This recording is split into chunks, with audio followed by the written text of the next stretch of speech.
So no, I didn't, and I don't think I'm overreacting to Derek Barnett. We're into the final year of his rookie deal, and he hasn't done squat.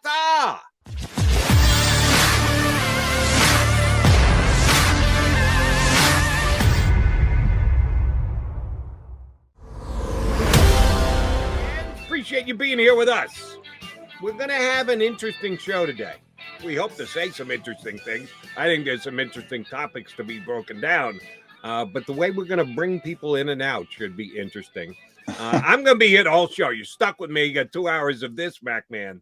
We've got the other Mac Man who's making his way over to the NovaCare complex now. He is, from what I understand, Dunkin' Donuts adjacent. So when he's well, I think we all are. If you think about how many they are, so I guess that's not a but it's good. We'll keep people in the dark. There you go. But John's gonna give us a half an hour or so. Then he's got to get in, take the COVID test, so he can be part of the traveling contingent to Detroit. Our buddy and our boss, the Kraus man, Joe Kraus, is gonna hop on. He and I'll do a segment together. And then our buddy from the middle, BB, Barrett Brooks, is going to hop aboard and give me a helping hand for hour number 2. So stay tuned. You get to see a bunch of different faces here. You should recognize them all if you're a JAKIB Media YouTube channel guy. We'll shuttle them in and out over the next couple hours. J-Mac yesterday, Coordinator Day. Got a chance to talk to all the coordinators for the Philadelphia Eagles, the one who was probably generating the most interest with Jonathon Gannon, because guys like me have been picking on the defense and pointing out that they're struggling as bad, if not worse, than the offense, and I say worse. Jonathon Gannon had some answers yesterday. I like the fact that he did say, yeah, we may have to change some things. He's not doubling down exactly as harshly as his head coach is. But he did take some bullets, too, which I like. He said that what Nick Sirianni said wasn't a problem with him, because he said it to Nick that, they need to get off the field faster than they are, and they probably are having an influence on the offense, not letting them get in a rhythm. So I was actually okay with what Jonathon Gannon said yesterday. How about yourself? Yeah, I mean, I thought he was fine. Obviously, difficult circumstances since I think Nick kind of realized it seemed like he was throwing Jonathon Gannon under the bus a little bit after the game, and he kind of self-corrected himself on his Monday press conference. And I was the one who asked JG about that word challenge. You need to challenge the opposing offenses more. Which originally came from Nick Sirianni from our perspective, but Jonathon said that came from him. Right. That's what he told Nick Sirianni, and then he kind of imparted that during his own presser. So he's aware, obviously, that you can't let quarterbacks complete 90% of your passes. You can't let them complete 80%, which has happened far too often. Looks like at times a 7-on-7 drill out there. It's way too easy. Now, they played a lot of good quarterbacks. And that's part of the issue with when you play a lot of cover two. I mean, it's probably not the defense you should be playing against Tom Brady. And then you go down the list and say, well, Dak Prescott's having an MVP-like year. Derek Carr's having a very good year. And who was the other one? Who am I missing? That Mahomes guy is a pretty good Patrick player. Mahomes, yeah, that's a difficult one to miss. He's pretty good, even though Kansas City is having their struggles. So, I mean, you would expect a little self-correction. You saw the self-correction, for instance, against Sam Darnold. And you would expect a little bit of more of a market correction, I guess, when you play quarterbacks who aren't as good in the second half of the schedule. But there are things you have to be realistic. You have to be honest with yourself as a coach and say, okay, well, these guys aren't performing to the level I asked. And then you get into the question of, are you using the players correctly? Look, I think some players he is, some players he isn't. And I think really that is probably true of most defensive coordinators. The problem is, look, your best player in theory was supposed to be Fletcher Cox. There are certain guys, Ryan Kerrigan, we've talked about, Teron Jackson, even Josh Sweat has played that 4-eye position in this defense, which they don't have a player for that. I mean, and if you're, my question there is, and you always wish you can get more in, is, maybe you can't get the player you want to play that position in your defense, but you should at least be able to get somebody with the traits that could sort of hold down the fort. And let's be honest, you're not getting any production from those guys. So if you have a lesser player who at least has the traits to play the position, why not put him in there with a placeholder? So my questions for Jonathon Gannon are more personnel driven. And right now he looks like the opposite of what we were sold. And that was a coaching staff that was going to play to the strengths of their players. Right now, they look like a coaching staff that on the defensive side of the ball says, we're going to play this and, come hell or high water. Right. And that's where my complaining has come in starting a couple weeks ago and certainly peaking this week with the fact that they let Mr. Carr and the Raiders offense do what they did against them this past week, 90% completion rate. Here's my biggest issue. And Gannon did tell us. I remember you and I talking about it afterwards and me saying I like what I heard because he made it sound like he wasn't going to be a square peg in a round hole kind of guy, that he was going to coach to the talent that he had. He wasn't going to have a scheme that had to be played and try and force people into roles that they might not be up to. Well, that's what he said. But now we've got 7 games of actual action to be able to break down, and it doesn't seem to be what he's done. And here's my biggest problem, because I trust a guy like you who understands both football and this defense particularly, to make this type of defense work that you're not a fan of, I'm not a big fan of. A key element is you need a playmaking linebacker, that you're putting a lot on the plate of a linebacker because you're going to drop your safeties back. The linebacker has to be able to come up, make big tackles against the run, do the coverage job in the middle of the field. They don't have that guy. And the day Jonathon Gannon signed on to become the Eagle coach, he knew the linebackers they had, and he should have had a pretty good grasp of what kind of players they were. If he didn't, he had all training camp to evaluate it. He had the 3 preseason games to evaluate it. He had the first couple of regular season games to evaluate it. It must have dawned on him at some point, oh, shoot, I don't have that linebacker on my roster. We don't have that player. Alex Singleton plays hard. He plays fast. He doesn't play great. He's not going to impress anybody with his physicality. He's not that guy. They don't have that guy. At some point, doesn't Gannon have to go, I guess I can't play this defense as much as I was planning on playing it, because it seems to me he plays it on basically every single play. Well, he doesn't do it every single play, but he does do it the vast majority of the time. So it is fair to say, if you're playing it that much, you should do a better job. And I think if you go all the way back to training camp, now you kind of know why they were trying to get Davion Taylor up to speed, and then the calf injury starts. Now, the calf problems start. I can't, but even though I think that's a bigger story than people realize, because that was the plan to get him out on the field as a starting linebacker week 1. You got to know, okay, he's injured. A very raw player. It was unlikely, let's be honest, even if you pushed it and had him completely healthy for the entire camp, he would have been, Darius Leonard week 1. It was always going to be sort of a struggle, but they wanted his athleticism, his speed. At least he has the traits, like I was saying with that 4-eye. At least he has the traits to play the position. that you want, that you envision for all these cover 2 looks.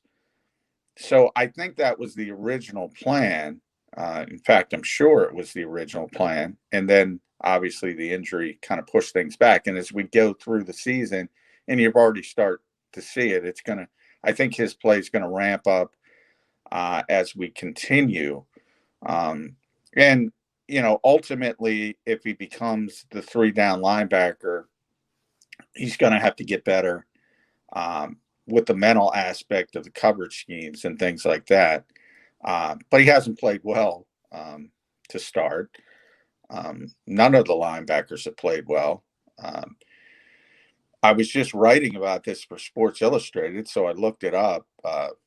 Pro Football Focus has Eric Wilson as the worst, dead last run support player in the league, 82 out of 82. Alex is 71 out of 77 when it comes to pass coverage. So you see the disaster in each phase for the 2 linebackers who played the most. And Davion Taylor, because he got the late start, hasn't played enough, but he would be the worst linebacker of them all from a grade perspective in their minds. And the best is TJ Edwards, who is, sort of an old school linebacker who can't be on the field on passing downs, but is by far their best run defender. And they were trying to trade him back in the summer. So that's where you are at the linebacker position, and it's not good. And, people are starting to learn why Jim Schwartz played the defense he played. And if I'm Jonathon Gannon, I would have said, okay, he managed these guys pretty well. Maybe we'll go more to that until I can get to the guys that I want to play my defense. And by the way, I want to give a shout out to our buddy Marc Farzetta. Well, partially I want to give a shout out to myself, but also Mark, he had Steven Nelson on his show, and obviously he does the post-game show here at JAKIB Media. And he put it up, so I put it down. This is what Steven Nelson said about the defense. Steve Nelson, he likes Steve. The Eagles defense is geared around taking away, limiting explosive plays. Strategically, it's a great idea because too many of those plays lead to touchdowns. We want to make the earn it, offense earn it. When you look at it, it's very genius. Just a couple things we need to improve on. Now, that's the exact definition I explained to people of what they're trying to accomplish. I did that for a reason because I've been told that, but now it's on the record, you see. And that's why I say at least I know, I've said this for a couple of days, at least I know what Jonathon Gannon is trying to accomplish. I think he's going about it the wrong way. The offensive side of the football, I still don't know what they're trying to accomplish. And that concerns me more. Right. And you and I, to a point, we agree in lockstep. And then we basically go in 180 opposite directions. You're good with it if you understand it, in comparison to the Eagles' offense, which we really don't comprehend what they're trying to do. When you've got a 7-game sample and the defense has gotten the results that it's gotten, that's where I get off the train. Whether I can comprehend their stance, whether their stance could potentially work real well, that all goes out the window when you played 7 games and quarterbacks are completing 80% of their passes and teams are scoring 30-plus points a game against you. No, I'm out. Even if I sat there and shook my head and said, yeah, I get it, JG, when you explain it in preseason. At some point, you have to look at the results and go, no matter how well conceived my plan and my scheme is, it isn't working. And with you, I kind of think it has more to do with the talent that's here and or not here than whether it could potentially work. But you got to change. And I am looking forward to see if Jonathon Gannon actually does implement some changes against Detroit this week. Well, yeah, I have no problem with people being frustrated by the way this defense plays. And I say it all the time as well. I don't even like the defense. I don't agree with the defense in the modern NFL. There's too many good quarterbacks who can take advantage of the holes that defense gives you, and are smart enough to understand they're not going to push the football. They're not going to take chances because they know they can just go methodically down the field. They're smart enough. There's too many that are smart enough to realize that now. Whereas when Tony Dungy kind of perfected that around the league, there wasn't as many who could take advantage of the particular defense. And that's why people copied it for years. And then they stopped copying it because it didn't work anymore. Right. Now, sometimes things are cyclical, and sometimes not a lot of teams use it anymore. So sometimes you go back and maybe have a little window where it works again. But yeah, my larger point is what you said, Jody, is that it's personnel. It's personnel driven. Um, so I guess I look at the fan base. They didn't like the way Jim Schwartz played defense. Didn't like it. They now know it's a little bit better than they thought, but they obviously don't like the way JG plays defense. The only way they like is the Jim Johnson way, or the Buddy Ryan way, or the uber aggressive way. And again, I know if you say, okay, and I'm going to simplify this. You can play cover 3, you can play cover 2, or you can be Buddy Ryan and blitz from the bus constantly. With this personnel, if you want to rate those 3 things of what you should do, it's probably cover 3 first, cover 2 second, and blitz from the bus last. So I mean, until you get better players, you're a little bit hamstrung in the fact that you're going to have some issues. But if it were me and I looked at this group on the defensive side of the ball, I would say I gotta let Josh Sweat try to get to the quarterback and not play 4-eye or 5 technique. I gotta let your best buddy Derek Barnett get to the quarterback. I gotta let Fletcher Cox get to the quarterback. And then I got to play a little on the back end. I got to play a little bit more cover 3 to protect those linebackers. But I can see what he's trying to accomplish, which I'm not saying that's the best thing in the world, but it's just better than the offense from that perspective. All right. I do want to bring this up since you went to Derek Barnett. It was one of the things I want to touch on with you. Cody Benjamin, who I've read a couple of his articles on CBSSports.com. Let me just say this. He's no Jeff Kerr. Did one last night, 10 trades that should go down in the National Football League. He picked out veterans that would make sense to be dealt to teams that are closer to playoff status than teams that weren't. There was a very figurable article.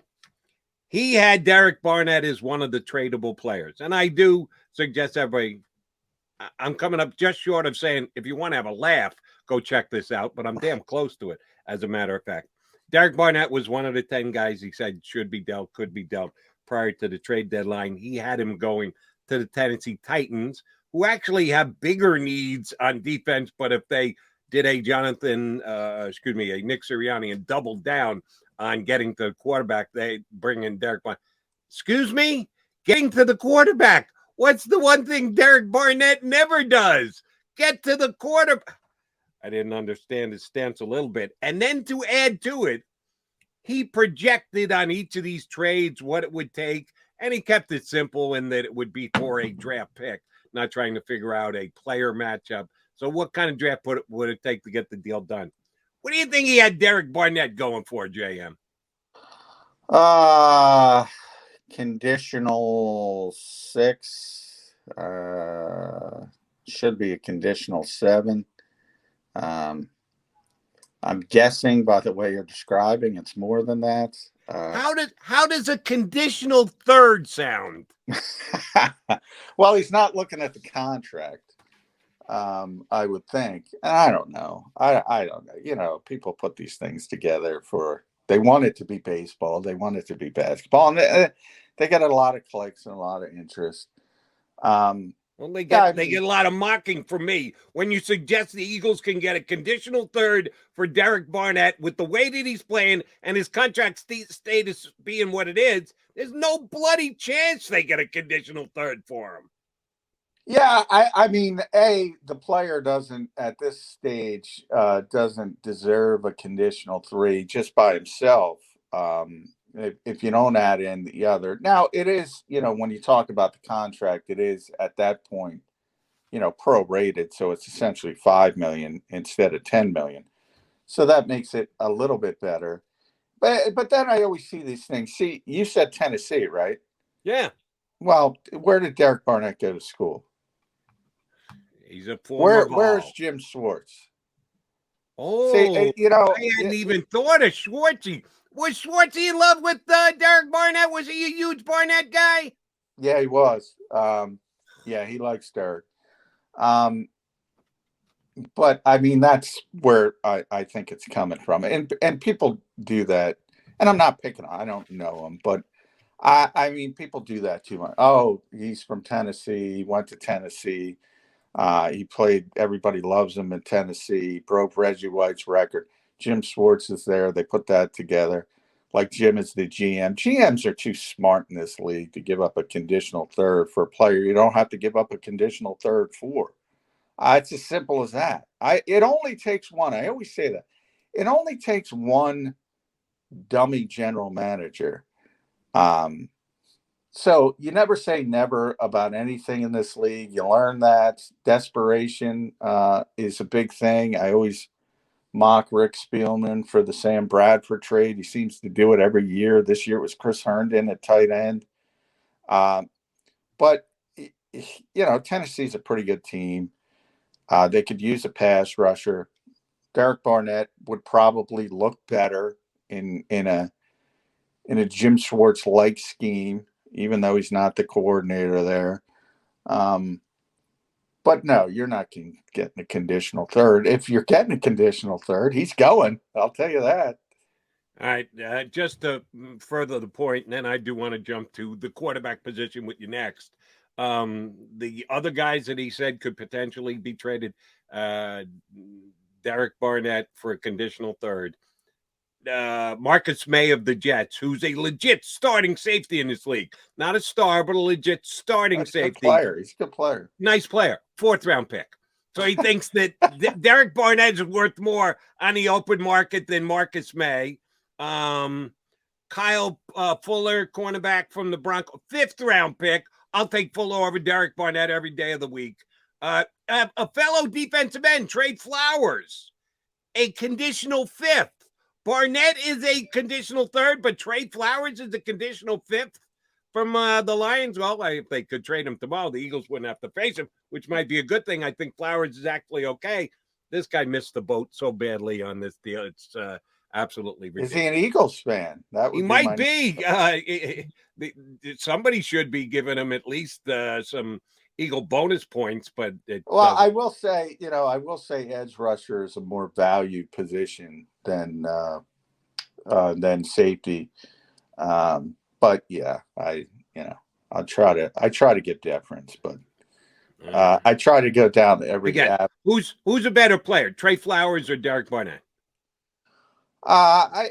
Trey Flowers certainly has reached heights. I don't know how Trey is playing this year. How old is Trey? That factors into it as well. I'm gonna guess 28, 29. He's probably a couple of years older, and he's more costly because the Lions gave big money to get him away from the Patriots. But he's actually achieved a level of success in the league that Derek Barnett has never achieved, and I think never will achieve.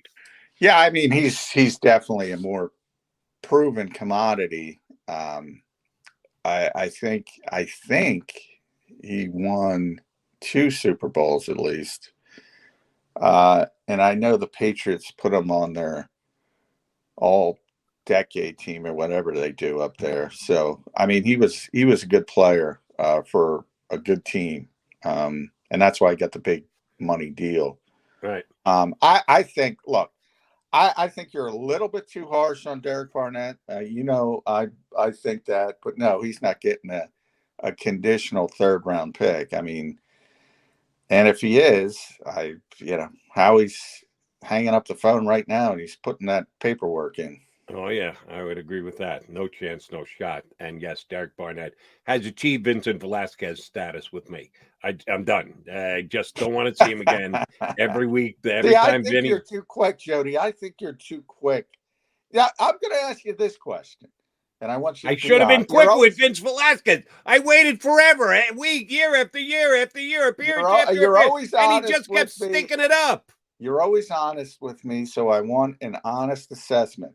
And this is not going to be, I don't think Derek Barnett is going to become this player, obviously.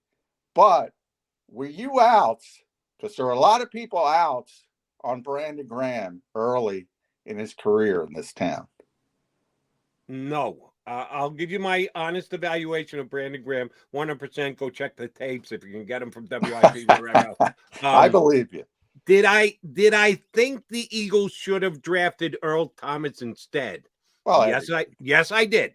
I absolutely said that. I don't have a problem with that. Right. But I thought Brandon Graham was fine. I thought he was good, and he didn't get out of the gates real well. And I never reached the level of Derek Barnett. I never want to see Brandon Graham again. That's for damn sure. As a first round draft pick, you wanted to see a little more production in Brandon's first couple of years. But I thought he was a solid defensive end, and he grew into it and became a very good player. So, no, I didn't. And I don't think I'm overreacting to Derek Barnett. We're into the final year of his rookie deal, and he hasn't done squat. Yeah, that's always my litmus test. Because Brandon, people forget, Brandon was not good early in his career. He got hurt. Then he was, he had the transition back and forth. You had the outside linebacker 5 technique, or with Chip Kelly, which was a disaster for everybody. And true story, he thought he was going to be cut by Chip Kelly do you remember Travis Long? I recognize the name. I couldn't describe Travis's game to you. He was a legit 3-4 outside linebacker that Chip Kelly loved. I mean, he loved him. And he tore his ACL in back-to-back years. He was going to cut Brandon Graham because of Travis Long. Was Long an Oregon kid? No, but he was a Pac-10. He was Washington or Washington State. I think it was Washington State. And he loved him. I mean, he loved him, and he was going to play, and he was going to be the starting 3-4 outside linebacker, and he tore his ACL, and then he came back and he tore his ACL again, and that was pretty much it for him. But, Brandon tells the story all the time. He thought he was out. And then the guy tore his ACL, and he was back in, and the butterfly effect there, we all know. Yeah, agreed. All right, I do want to jump over because we got to let you run. You got to go get your COVID test. Last night, prepping to go on WIP, I read the story. They were recapping on CBS what John McClain, our buddy from the Houston Chronicle, had just reported, that the Miami Dolphins and the Houston Texans have agreed upon what players would be exchanged if Deshaun Watson were to be traded to the Miami Dolphins. So they've worked out the deal. It's done to a point. That point, though, needs to be gotten over. That Stephen Ross, the owner of the Miami Dolphins, wants all of the lawsuits that are currently in place against Deshaun Watson settled before he ever puts a Dolphin uniform on. Even though through his attorney, Deshaun Watson has said, I'm not settling anything. I would look at that as an admission of guilt, and he's claiming his innocence. So that's going to be a major issue for the trade to be done. Even though it's done in principle, they've agreed on who would go back and forth between the two teams. Stephen Ross has this one qualifier, which is going to be really difficult. Oh, by the way, Stephen Ross has another qualifier. He wants Roger Goodell to go on record and tell him what steps he's going to take with Deshaun Watson if he were to be traded. and if the Dolphins wanted to put him right into a game, because he's eligible to play right now for the Texans. It's just they're deciding not to play him. He's on their 53 every week, and they just send him in as an inactive. Yeah, the Dolphins trade for him. They're going to want to put him in, send him in as the starting quarterback. Goodell's on record as saying, we don't have enough information to make a decision yet. And I'm not going to make a decision until I have enough information. So he's not going to get that answer either. So it was this big breaking story that the Dolphins and the Texans have agreed on a quarterback swap. Really? What are they giving up? But there's these other side issues that just aren't going to get worked out. I thought we were going to have major quarterback movement. It doesn't look like that's the case, John. You think they can get all this stuff worked out? Yeah, I think Stephen Ross's approval. I think ultimately he's going to get traded. I think it's hilarious traded to the Dolphins. I think it's hilarious that Stephen Ross thinks he can accomplish these things before November 2nd. These guys live in such a bubble. Like the second part of that, Roger Goodell. I mean, I've said from the start, whether it's Miami, Carolina, even the Eagles, and he revisited his no trade, they would get some information from Roger Goodell before the trade went through. Probably a more broad, if this happens type of advice as far as how the legal situation unfurls. And, because I think about Bart Simmons. I want everybody, Bart, whatever his name is, Bart Simpson. I can't believe I screwed up a Simpsons reference. The beginning of every Simpsons show, he's writing on the chalkboard, 100 times. Everybody needs to get a chalkboard, write on the damn chalkboard. Roger Goodell works for the NFL owners. So you saw this yesterday with the Washington football team because the meetings are going on right now. And everybody's saying, how could there be no written report? How could there be no written report? You could redact things. Yeah, they don't want a written report. That's why. And they told them no written reports. Well, so we'll go through these hoops for a PR standpoint. And Daniel Snyder will do what he's doing behind the scenes. He's protecting the owners. Now, because they live in this bubble, and Stephen Ross is in the bubble, which is where I'm going to, he thinks, well, I can, fix this legally. I want this done now. Doesn't work like that, Stephen. You can order around the commissioner. You can't order around the legal system. So, no, he's going to have to, if he wants the player that badly, and he does, and ultimately I think he gets him, he's going to get him under the same shadow of investigation that the Houston Texans have, or anybody else that was going to require him, because it isn't getting done by November 2nd. Right. Stephen Ross is going to have to change his tune, and he can try and strong arm Roger Goodell, and in a certain way, he is Roger Goodell's boss. But we have to weigh that against is the fact that, there are 31 other owners that are also Roger Goodell's boss. So he doesn't just bow to one owner's position that they want to achieve. He's got to keep the balance of all 32 of his bosses. And it's not an easy job that Roger Goodell has. All right. Last thing, Johnny Mac, then we'll let you. By the way, real quick, Jody, before you get your last thing in, I just figured out what I did. I conflated Bart Simpson with Ben Simmons. Ben Simmons screws up everything. He screwed up my reference. I had him on my mind. All right, go ahead. Ben and Bart. Well, you could have gone Homer and gone dope with the fact that you conflated the two. All right, last thing.